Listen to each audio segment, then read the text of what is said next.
नमस्कार दोस्तों, हिंदी मस्ती चैनल पर आप लोगों का स्वागत है।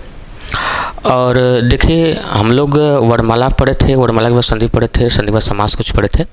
लेकिन आज हम पहले कहे थे आप लोगों से कि नहीं प्रैक्टिस सेट करवाएंगे, तो हम आज वर्णमाला का प्रैक्टिस सेट लेकर आए हैं। ठीक है ना। तो हम लोग पहले प्रैक्टिस करेंगे, उसके बाद हम लोग पढ़ेंगे, जो भी चीज़ें हैं वो सब पढ़ेंगे।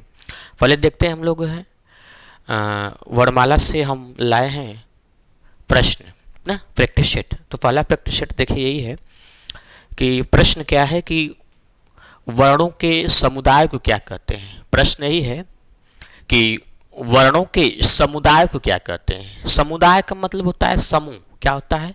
समूह, समुदाय।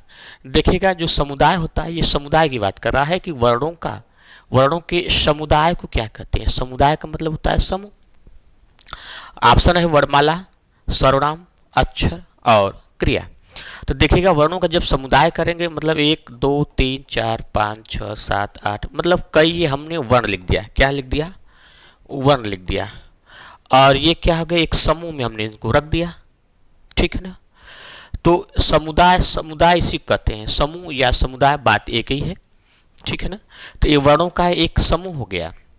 तो वर्णों के समुदाय को क्या कहते हैं? वर्णमाला कहते हैं। ऑप्शन नंबर 1 वर्णमाला। ठीक है ना। अब चलते हम लोग हैं दूसरा प्रश्न लेकर के। प्रश्न नंबर 2, प्रश्न संख्या 2 है, हिंदी वर्णमाला में स्वरों की संख्या कितनी है। हिंदी वर्णमाला में स्वरों की संख्या है, रिक्त स्थान की पूर्ति करें। क्या कह रहा है? स्वरों की संख्या की बात कर रहा है कि संख्या कितनी है। ठीक है ना। तो देखिए, स्वर की संख्या तो 11 है। हिंदी वर्णमाला में, हिंदी में स्वरों की संख्या जो है 11 है। अगर आपसे पूछे मात्रा के आधार पर तब 10 है। बहुत सारे लोग, बहुत सारी किताबें जो है 13 बताई हैं, लेकिन वो सरासर गलत है। हिंदी वर्णमाला में स्वरों की संख्या कितनी है? 11। कितनी है? 11। यही प्रश्न था, हिंदी वर्णमाला में स्वरों की संख्या रिक्त स्थान की पूर्ति करें, तो 11 है यहाँ पे। ठीक है ना। आइए हम लोग दूसरा प्रश्न देखते हैं। दूसरा प्रश्न क्या है? दूसरा प्रश्न है, निम्नलिखित में से कौन सा मूल दीर्घ स्वर नहीं है। दीर्घ स्वर नहीं है। प्रश्न पूछिएगा, देखिएगा प्रश्न, देखिएगा क्या पूछा है। निम्नलिखित में से कौन सा मूल दीर्घ स्वर नहीं है। मूल दीर्घ स्वर नहीं है। मूल दीर्घ स्वर की बात कर रहा है। मूल ना दीर्घ स्वर की बात कर रहा है। ऑप्शन में क्या है? देखिएगा, मूल दीर्घ स्वर नहीं है। देखिएगा, अ का निर्माण कैसे हुआ ये देखिएगा। अ का निर्माण अ प्लस अ से हुआ है, बराबर आ है। फिर ई का निर्माण ई प्लस ई है, तो दीर्घ ई का निर्माण होता है। ठीक है ना। और ऊ का निर्माण ऊ प्लस ऊ से हुआ है, तो दीर्घ ऊ का निर्माण होता है। तो दीर्घ स्वर यही है। और ओ का निर्माण कैसे हुआ ये देखेंगे हम लोग। ओ का निर्माण अ प्लस ऊ से हुआ है। किससे? अ प्लस ऊ से ओ का निर्माण हुआ है। ठीक है ना। तो हम लोग यहां देखेंगे, जो दीर्घ स्वर दीर्घ मिश्र होता है ये बड़ा। दीर्घ मिश्र क्या होता है? बड़ा। दीर्घ मिश्र बड़ा ही होता है। तो अ आ मिलकर के आ हुआ, ई मिलकर के ई ऊ मिलके दीर्घ हुआ। तो यही दीर्घ स्वर है। और पूछा क्या? प्रश्न नहीं है, दीर्घ स्वर नहीं है। प्रश्न ये पूछा है कि दीर्घ स्वर नहीं है। तो आपको बताना होगा दीर्घ स्वर नहीं है, कौन है नहीं है। ऑप्शन संख्या डी, ओ। ये क्या है? संयुक्त स्वर है। दो अलग अलग स्वर से इनका निर्माण हुआ है। ठीक है ना। समझ में आ गया ना। हाँ, आइए हम लोग देखते हैं अगला प्रश्न। अगला प्रश्न क्या है? निम्न में दीर्घ स्वर है। निम्न में दीर्घ स्वर है। देखिएगा, ई क्या है? ह्रस्व स्वर है। दीर्घ स्वर पूछ रहा है। और ई क्या है? ये ह्रस्व स्वर है। ये ह्रस्व है। और ई का निर्माण देखिएगा, ई प्लस ई से हुआ है और ए का निर्माण अ प्लस ई से ए का निर्माण हुआ है और यहां अ प्लस आई से आई का निर्माण हुआ है। ठीक है ना। तो दीर्घ स्वर पूछ रहा है, निम्न में दीर्घ स्वर है, दीर्घ मतलब बड़ा स्वर, ये तो ई तो ह्रस्व है और ये ई प्लस ई से दीर्घ ही, दीर्घ मीन्स बड़ा होता है, यही है। और ए तो ये संयुक्त स्वर है और ये भी संयुक्त स्वर है। तो ऑप्शन संख्या बी जो है दीर्घ स्वर है। चलते हैं अगला प्रश्न हम लोग देखते हैं। अगला प्रश्न क्या है? प्रश्न संख्या 5। मात्रा के आधार पर स्वर कितने प्रकार के होते हैं? मात्रा के आधार पर स्वर कितने प्रकार के होते हैं? मात्रा के आधार पर प्रश्न पूछा है। किस आधार पर? मात्रा के आधार पर स्वर कितने हैं, कितने प्रकार के होते हैं, सॉरी, मात्रा के आधार पर स्वर कितने प्रकार के होते हैं, कितने प्रकार के हैं प्रश्न पूछा है। मात्रा के आधार पर स्वर कितने प्रकार के होते हैं। आप लोग अगर वर्णमाला में समझ में नहीं आया होगा तो हमारा जो वीडियो है, पिछले वाला वीडियो, उसमें वर्णमाला देख लीजिएगा। मात्रा के आधार पर स्वर के 3 भेद हैं। स्वर के कितने भेद हैं? 3 भेद हैं। यही 3 भेद हैं, ह्रस्व, दीर्घ और प्लुत। यही 3 भेद हैं मात्रा के आधार पर। यही 3 भेद हैं, ह्रस्व, दीर्घ और प्लुत। ठीक है ना। तो ऑप्शन संख्या क्या होगा? बी। मात्रा के आधार पर स्वर के कितने प्रकार हैं? तो 3 प्रकार हैं। ठीक है ना। फिर अगला प्रश्न हम लोग देखते हैं, प्रश्न संख्या 6। जिह्वा के आधार पर स्वर कितने प्रकार के हैं? स्वर जो है, जिह्वा के आधार पर स्वर कितने प्रकार के हैं? स्वर की बात कर रहा है और किसके आधार पर? जीभ के आधार पर। जिह्वा के आधार पर स्वर कितने प्रकार के हैं? ठीक है ना। तो देखिएगा, जिह्वा के आधार पर स्वर के 3 भेद हैं। कितने भेद हैं? 3।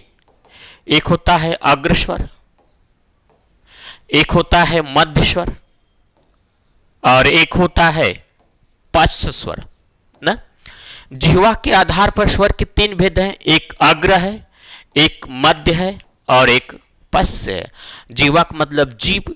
कब हम स्वर का वर्णन करेंगे या स्वर का उच्चारण करेंगे तो जीभ कब, अग्र का मतलब आगे, मध्य का मतलब कब बीच में, पश्च का मतलब कब पीछे जाती है। तो जिह्वा के आधार पर स्वर के कितने भेद हैं? 3 भेद हैं। कितने? ऑप्शन संख्या बी सही है, 3 भेद हैं। चलिए ठीक है, अगला प्रश्न देखते हैं हम लोग है।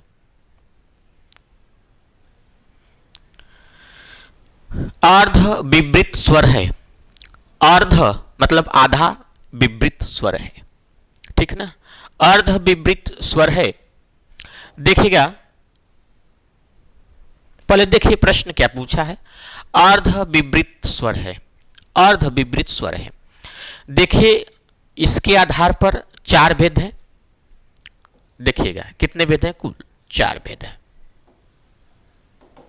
मुख विवर के आधार पर पूछ रहा है, बात कर रहा है मुख विवर के आधार पर। ठीक है ना। मुख विवर के आधार पर, मुख विवर के आधार पर कि कब मुख ज्यादा खुलता है, कब कम खुलता है। तो एक होता है समृत। क्या होता है? समृत होता है। एक होता है समृत, एक होता है, इसी का आधा कर देंगे तो अर्ध समृत, और एक होता है विवृत,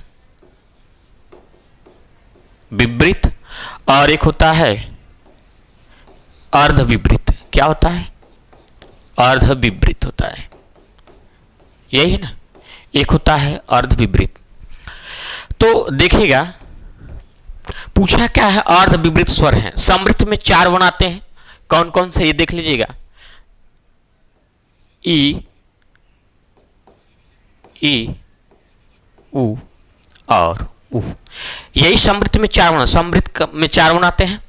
और इसमें हम ट्रिक भी बताए हैं कि इसमें अ जोड़ देंगे तो ए का निर्माण हो जाएगा। देखिएगा अ ये है, इसमें जोड़ेंगे तो ए का निर्माण हो जाएगा, और इसमें जोड़ देंगे तो ओ का निर्माण हो जाएगा। ए और ओ अर्धसमृत विवृत में पूरा मुख खुलता है आ है। फिर इसके बाद जो बचा है इसमें रख देंगे अर्धसमृत में, अर्ध विवृत में अ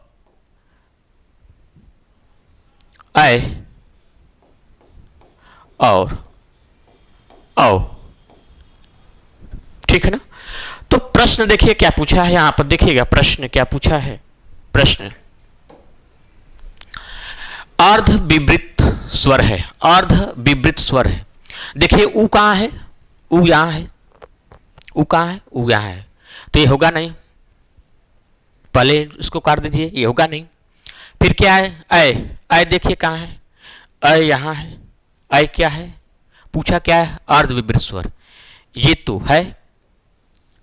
फिर क्या है आ कहां है, यहां है, ये भी नहीं है। ए अर्ध समृत है, यहां है, ये भी नहीं है कौन ऐ, अर्ध विवृत क्या है ऐ है। ऑप्शन संख्या कौन सही है, बी। कौन सही है, बी। आइए हम लोग अगला प्रश्न देखते हैं। प्रश्न संख्या 8, ओठों की आकृति के आधार पर, ओठों की आकृति के आधार पर, देखिएगा प्रश्न क्या है, ओठों की आकृति के आधार पर, ओठों की आकृति के आधार पर निम्नलिखित में से कौन सा अवृत्तमुखी है, अवृत्तमुखी। देखिएगा ओठों के आधार पर, ये ओठ हो गया,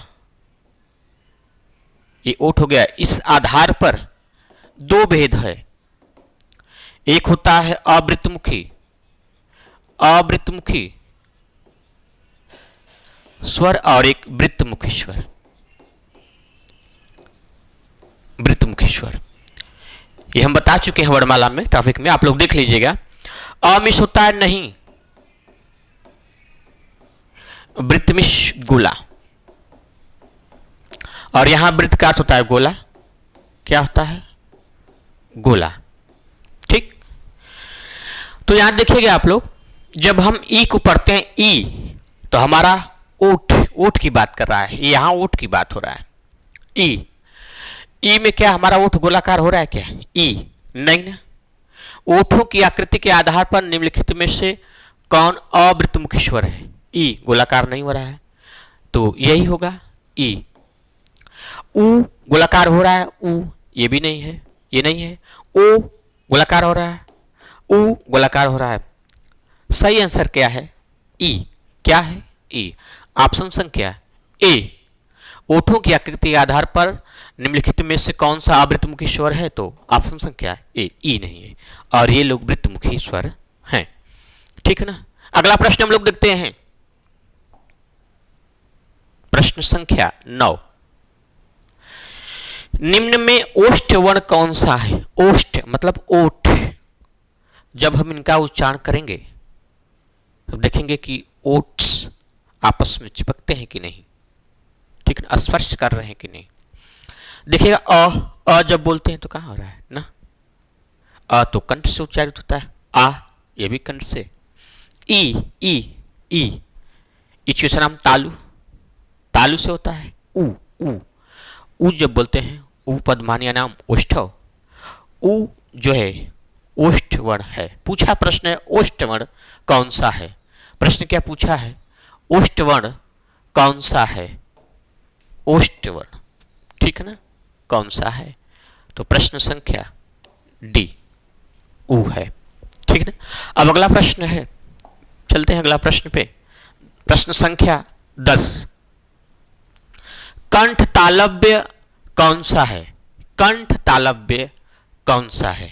देखिएगा कंठ और तालव्य, जब हम यहां थोड़ा सा ध्यान दीजिएगा कि कंठ तालव्य पूछा है, कंठ तालव्य कौन सा है, कंठ प्लस तालव्य,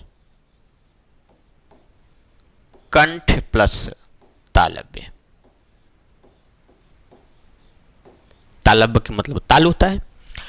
ऊ और ऊ देखिएगा ऊ और ऊ केवल ओठ से बोला जा रहा है, ये तो पहले ही गलत है। र और श ये भी नहीं, र मूर्धा हो गया, ये दोनों मूर्धा से। ऑप्शन संख्या ए आई। देखिएगा ए का निर्माण कैसे हुआ, हम लोग ये देखेंगे ए का निर्माण कैसे हुआ है। अ प्लस ई से ए का निर्माण हुआ है, ठीक। अब अ प्लस ई से ए का निर्माण हुआ है, तो अ कहां से बोला जाता है? अ जो है कंठ से बोला जाता है, और तालव्य ई कहां से बोला जाता है? इच्छा नाम तालु या तालव्य, तो ई। तो प्रश्न पूछा क्या है? कंठ तालव्य कौन सा है, ठीक है ना। तो यहां ए आई कंठ और तालु से बोल जाते हैं। अ आ ये तो ए आई कंठ तालव्य से बोल जाते हैं, अ आ ये तो कंठ से बोल जाता है, आपको विषम कंठ है। तो प्रश्न संख्या आंसर क्या होगा इसका? कंठ तालव्य वर्ण। अ प्लस ई से ए का निर्माण हुआ है, तो कंठ और तालव्य, यही प्रश्न संख्या सी सही है। कौन सही है? सी। 10वां का प्रश्न संख्या सी। आइए हम लोग चलते हैं अगले प्रश्न पे। प्रश्न संख्या 11। किस वर्ण का उच्चारण स्थान कंठ तालु है? किस वर्ण का उच्चारण स्थान कंठ तालु है? कंठ और तालु है, ठीक है ना। ओ कैसे बना है? अ प्लस ऊ से ओ का निर्माण हुआ है। ए अ प्लस ई से ए का निर्माण हुआ है। आय का ये अय है, ये है और ये छ है। तो किस वर्ण का उच्चारण स्थान कंठ और तालु है? दिखेगा ये अ कंठ से बोलता है, ये ऊ ओष्ठ से बोलता है, ये कंठ से और ये ओष्ठ से, ठीक है ना। तो ये तो पहले नहीं होगा, और ह ये भी नहीं है, छ ये भी नहीं है। अ और ये कंठ से बोलता है और ये तालु से, जैसे पहले इसके पहले प्रश्न जो हम लोग किए हैं, ठीक वैसे यही भी है। तो प्रश्न का आंसर क्या होगा? बी। सही क्या है? बी। यही कंठ और तालु से बोला जाता है। तो किस वर्ण का उच्चारण से कंठ और तालु होते हैं? ऑप्शन संख्या ए आय, सॉरी आय, ठीक है ना। अगला प्रश्न है ई च छ ज झ ञ आदि का उच्चारण किससे होता है? कंठ से? तो कंठ से होता नहीं है। इसका उच्चारण मूर्धा से, देखिएगा मूर्धा से ऋतुटा साम मूर्धा होता है, होता नहीं। इच नाम तालु, तो इनका उच्चारण स्थान ई च छ ज झ ञ, देखिएगा तालव्य से होता है। इसका सूत्र है इचु यसा नाम तालु, ठीक है ना। इच यसा नाम तालु। देखिए ई से ई प्लस ई, ये ई है, ठीक है। ई इच नाम तालु, ई में ई और ई ह्रस्व दीर्घ दोनों आ जाते हैं। चू से च वर्ग, और इस च वर्ग में च छ ज झ और य, फिर ये य और ये स, ठीक है ना, ये स। इतने वर्ण तालु से बोले जाते हैं। इतने वर्ण कहां से बोले जाते हैं? तालु से बोले जाते हैं। तो आप लोग देखिएगा यहां पे प्रश्न क्या पूछा है? ई और दीर्घ ही, देखिए ये ह्रस्व ये दीर्घ है, फिर च छ ज झ ञ, च छ ज झ ञ, आदि का उच्चारण स्थान क्या होगा? तालु होगा। तो ऑप्शन संख्या कौन सही है? ऑप्शन संख्या सी सही है, ठीक है ना। चलते हैं अगले प्रश्न पर। अगला प्रश्न है वर्णमाला का कौन सा अक्षर पुल्लिंग नहीं है? वर्णमाला का कौन सा अक्षर, देखिएगा वर्णमाला का कौन सा अक्षर पुल्लिंग नहीं है? वर्णमाला की बात हो रहा है और लिंग में पुल्लिंग की बात कर रहा है। किसकी बात कर रहा है? पुल्लिंग की बात कर रहा है। तो देखिएगा वर्णमाला का कौन सा अक्षर पुल्लिंग है। देखिएगा हम बताए हैं, वर्णमाला जो पढ़ाए थे तो उसमें बताए थे कि सारे वर्ण पुल्लिंग होते हैं। ई प्लस दीर्घ ई और ये री, तीन ही ऐसे वर्ण हैं जो कि स्त्रीलिंग है और सारे वर्ण क्या है, पुल्लिंग है। तो वर्णमाला में पुल्लिंग नहीं प्रश्न पूछा है, ये लोग तो पुल्लिंग है। देखिए यही ई और ई यही है। ऑप्शन संख्या कौन है, सी, यही पुल्लिंग नहीं है, यही स्त्रीलिंग है। ठीक, ये प्रश्न आ चुका है, ये प्रश्न आया है, यूपीएसआई में भी आया है, कई जगह प्रश्न आया है। चलिए अगला प्रश्न देखते हैं। हिंदी वर्णमाला में व्यंजनों की संख्या है। हिंदी वर्णमाला में व्यंजनों की संख्या तो कितनी है, 33 है।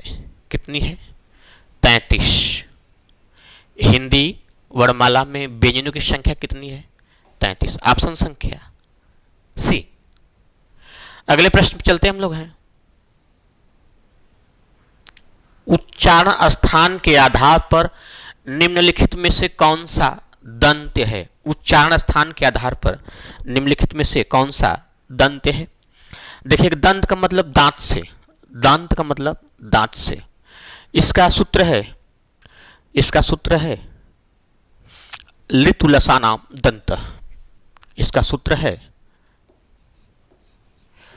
लितु लसानाम दंत, ये सूत्र है इसका।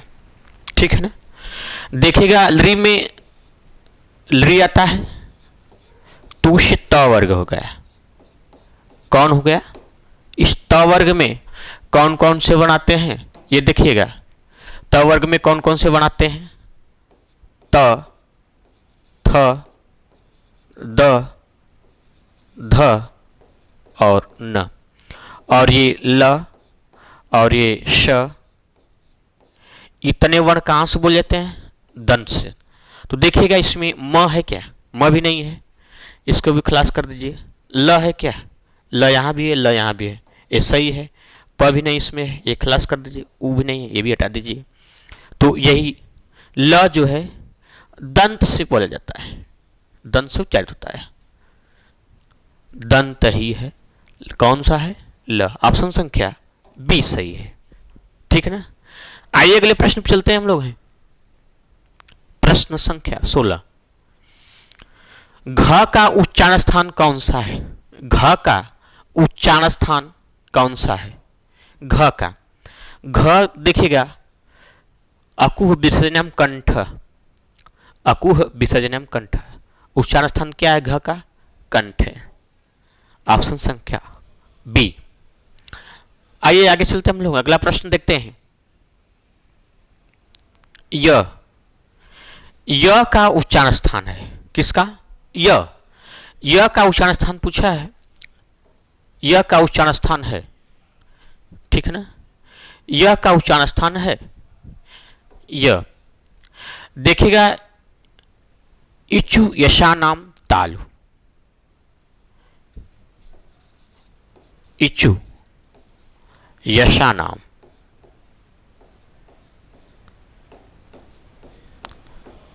तालु। तो इसमें आता है ई प्लस दीर्घ ही दोनों, फिर च वर्ग में